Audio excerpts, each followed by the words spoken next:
Hello guys, in this video we are going to discuss about the what is meant by angular acceleration and what is meant by torque and what is the relation between this angular acceleration and this torque. So first of all, what is meant by angular acceleration? So angular acceleration,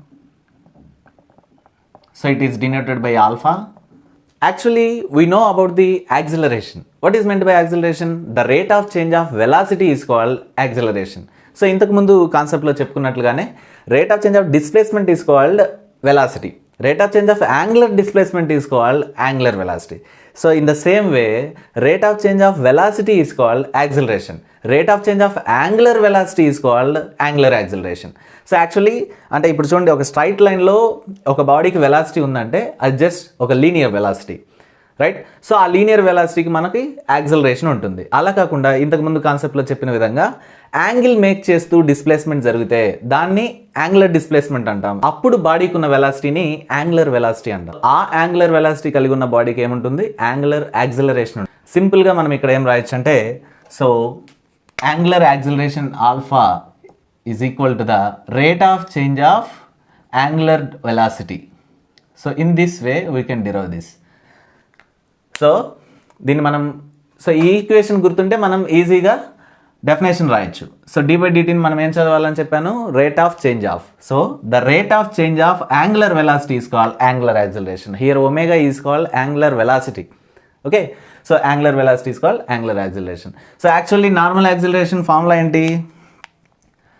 so actually normal acceleration ఏకి formula ఏంటి? D v by d t కదా. So అంటే ఏంటి ఇక్కడ? Rate of change of velocity is called acceleration.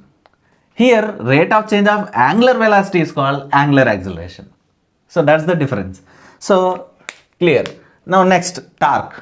What is meant by torque? So టార్క్ని మనం టౌతో సూచిస్తాము. సో టార్క్ అంటే ఏంటి? So torque is a force which causes the object to rotate. So torque అంటే ఏంటంటే, మనం బలంగా ఫోర్స్ అప్లై చేస్తే అది తిరగాలి, రొటేషన్కి కారణమైతే దాన్ని మనం టార్క్ అంటాం. సో సింపుల్గా మనం బెస్ట్ ఎగ్జాంపుల్ టాప్ని మనం చెప్పుకోవచ్చు. సో టాప్ని మనం బలంగా విసిరినప్పుడు అది అలా వెళ్ళిపోకుండా ఉన్న ప్లేస్లో స్పీడ్గా తిరగడం మొదలవుతుంది, right? We have to derive the relation between the angular acceleration and torque. So దీనికి తగ్గట్టుగా మనం చెప్పుకోవాలంటే we have the formula tau is equal to dl by dt. So same way equation వచ్చేస్తే మనం మ్యాటర్ ఈజీగా రాసేయచ్చు. ఎలా అంటే, so the rate of change of L is for angular momentum. The rate of change of angular momentum is called torque. The rate of change of angular momentum is called torque. So now we have to prove that tau is equal to I alpha. Tau is equal to I alpha అనేది మనం prove చేయాలి. So for that we have the formula L is equal to I omega. So ఈ formula మనకు ఉంది. Angular momentum is equal to I is for moment of inertia and omega is for angular velocity. So L is equal to I omega అనే formula మనకి తెలుసు, well known. So మనం ఇప్పుడు ఏం చేయాలంటే డిఫరెన్షియేట్ చేయాలి. సో మనం రాయాలి differentiate with respect to time on both sides. So time దృష్ట్యా మనం రెండు సైడ్లు డిఫరెన్షియేట్ చేస్తున్నాం, అంటే డి బై డిటీని బోత్ సైడ్స్ యాడ్ చేస్తున్నాం. So d by d t of l that is equal to, ఇక్కడ ఏముంది? D by d t of I omega.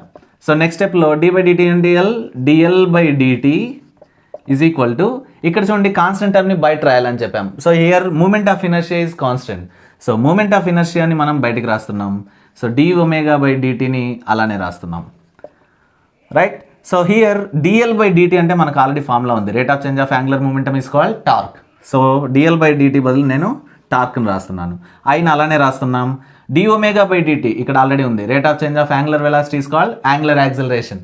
So alpha అనేది ఇక్కడ రాస్తున్నాం. So tau is equal to I alpha. In this way we can get the relation between torque and angular acceleration. So simple కదండి. So 4 మార్క్స్కి ఇవి very very important. Last క్లాస్లో చెప్పిన v equal to r ఒమేగాని derive చేయడం కానివ్వండి, tau equal to I ఆల్ఫాని derive చేయడం కానీ, వాట్ ఎవర్ వాడు ఏం అడిగినా సరే మనం డెఫినేషన్స్ కూడా మస్ట్గా రాయాలి. సో యాంగులర్ వెలాసిటీ ఏంటి, యాంగులర్ యాక్సిలరేషన్ ఏంటి, టార్క్ ఏంటి, వీటి డెఫినేషన్స్ రాసి వీటిని డిరైవ్ చేస్తే మనకి ఫుల్ మార్క్స్ పడేదానికి స్కోప్ ఉంటుంది. వీలైతే ఇప్పుడు చూడండి యాంగులర్ యాక్సిలరేషన్, టార్క్ ఈ రెండు మాత్రమే అడిగాడు. So for that we can add acceleration definition also here, A = dv/dt. So definitions ప్రతిదానికి రాస్తే సో మనకి మంచి ఇంప్రెషన్ ఉంటుంది. So in this way we can get more marks. Thank you. For more doubts, you can use the comment section. Thank you.